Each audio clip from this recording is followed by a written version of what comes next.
Welcome back to Sports Federation TV, the show where we talk about a range of different codes of sport brought to you by the Western Cape Provincial Sport Confederation. My name is Alton Davids. We focus our attention now to netball. Dalaris, how are you? Very well, thank you.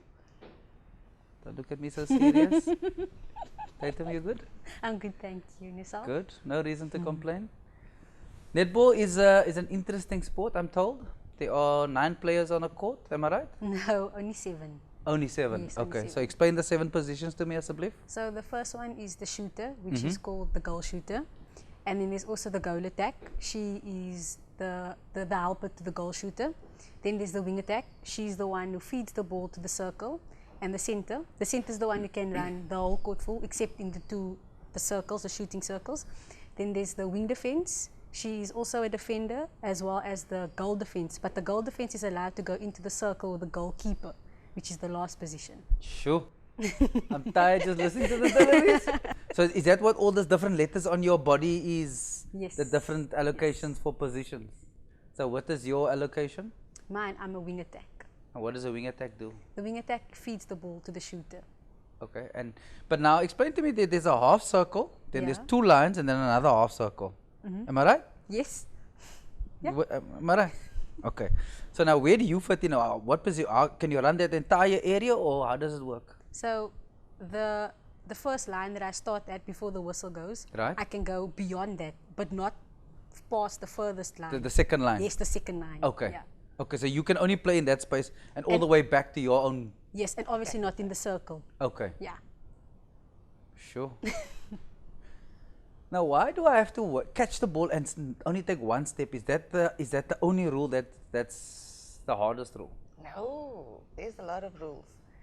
I think your most difficult rule is your contact rule, so you need to stay away from your opponent so that you don't make contact. No physical body contact? No physical body contact. Okay. Then you also have your steppings, you have your handling, ball control, and How do you have a handling error? Are you basically throwing me the ball, I'm catching it, I'm throwing it away? no, I'm throwing you the ball, Yeah. you're catching the ball, and you're letting it go, and you're going for it again. Oh, So okay. Because I've that seen is that, so they like kind of all bounce the different. ball and they can they catch it again? No. No? Doesn't work that way? Okay. Just checking. So Tatum, now that I've got the ball, I throw the ball to someone else and I run into a space to get the Yes. ball again. Is that how simple netball is? I would say, but not always. Because you have to be careful, because sometimes the space you're running in can already be occupied by another player. So then obviously your option would be to go the opposite side then. But as a wing attack, are you allowed to go across both sides or do you only stay on one side of the court? It depends on your coach. So if your coach has taught you to only stay in the one side channel, then you only stay that side. But sometimes if the coach has taught you maybe to receive the ball in the pocket on the opposite side, then the goal attack would obviously know not to go in that side and she'll go to the other side. So I think it all depends on the way that you were taught, basically. And has this coach given you the option to go in both channels or is she only a one channel lady? No, she allows you to go into one channel only. Coach, tell us You're about this making me channel. laugh. It's obviously a game plan. Right? Yeah. So the coach, whichever team you're in, the coach obviously have their own style of play. So you will then obviously have your different types of play in the sense where you might have to play open spaces or look for the open spaces, Yeah. or you'll have a straight line that you can play in, or you can even play a zigzag type of play as well. But that is something that the coach teaches the players. Yeah. How do we fare as a netball district? I mean, I understand that netball is played in Cape Town, but I also understand there are sub-unions. Yes. So explain how the sub-union structure works firstly. I come from Mitchell's Play Netball Union. We're fairly good, fairly big. I think we currently have about 900 juniors, Sure. and we have quite a few seniors as well, because we're sitting with 25 clubs at the moment, so we're quite big. We have to actually ask clubs not to come and join anymore because there's no space. Wow. You know, but we also don't say no. Yeah.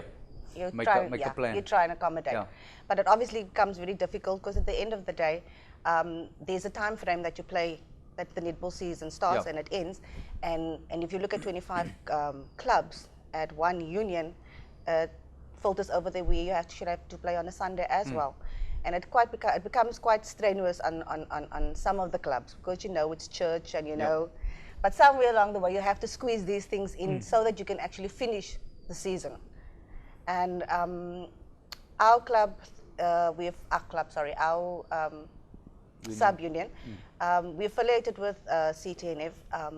That is where we filter our players.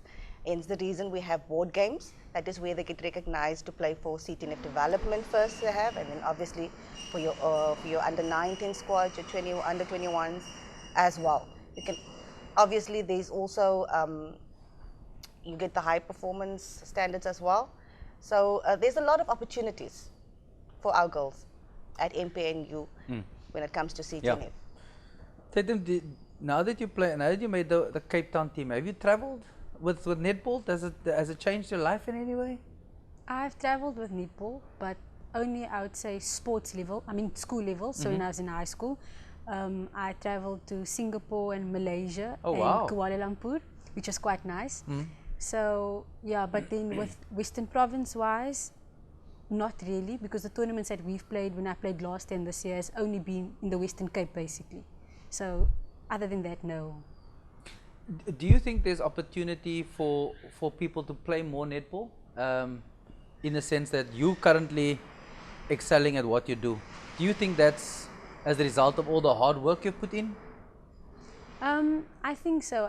I believe that what you put in, you get out at the end of the day. So if we put in, if we give 110%, then we would obviously get out what we've put in.